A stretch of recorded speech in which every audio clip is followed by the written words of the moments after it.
Hello and welcome to Arsenal Domination, where I want to talk about the fullbacks because I think that's going to be a really, really interesting area for Arsenal this season. So the four main fullbacks as it stands, and I don't expect it to change unless Jakub Kiwior is sold and Arsenal decide to replace him with a left back rather than a centre back, are Jurrien Timber and Ben White at right back. Mosquera, of course, can cover at need.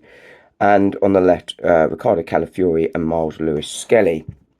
And obviously, all four very, very talented players, very, very talented defenders, all very comfortable on the ball, but offer slightly different things. And I think this is going to be crucial to the way Arsenal play this season.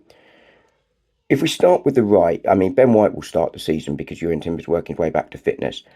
But we both saw both are very capable playing on the ball. Jurrien Timber probably the more solid defensively. Ben White, really has that great chemistry with Martin Odegaard and Bukayo Saka. Likes to get forward on that overlap slightly more. Jurrien Timber sort of plays that a little bit deeper. Obviously, there's more to it than that. I'm just being very simplistic because it's a short video.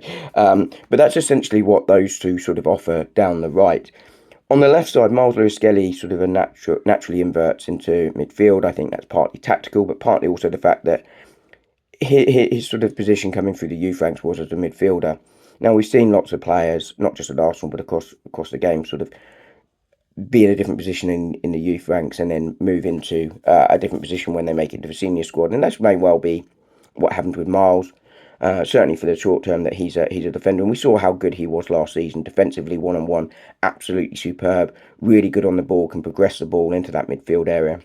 Ricardo Calafiori, a little bit different. I think probably slightly less solid defensively, although at centre back I think he looks quite secure.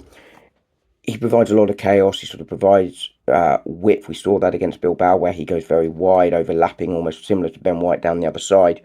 Will pop up in very random positions, very comfortable on the ball, sort of creates a little bit of chaos. And I think this is where Arsenal will have a real advantage because they can counter specific threats. So if Arsenal are going up against, say, Mohamed Salah, you probably do want that defensive solidity that Miles Lewis-Skelly provides. If there is a weakness at left back or right back, you probably want Calafiori or, on the other side, Ben White going at their fullbacks to sort of help overload with those sort of, by getting those extra players forward. Similarly, if their midfield's very strong, Miles inverting into that midfield role can help create overloads there and either solidify it or help Arsenal control that area. And I think it's going to be really, really interesting to see how those fullbacks are interchanged and rotated round for those reasons in the season and allow Arsenal to play tactically given the level of opposition as the season goes forward. I'll speak to you soon.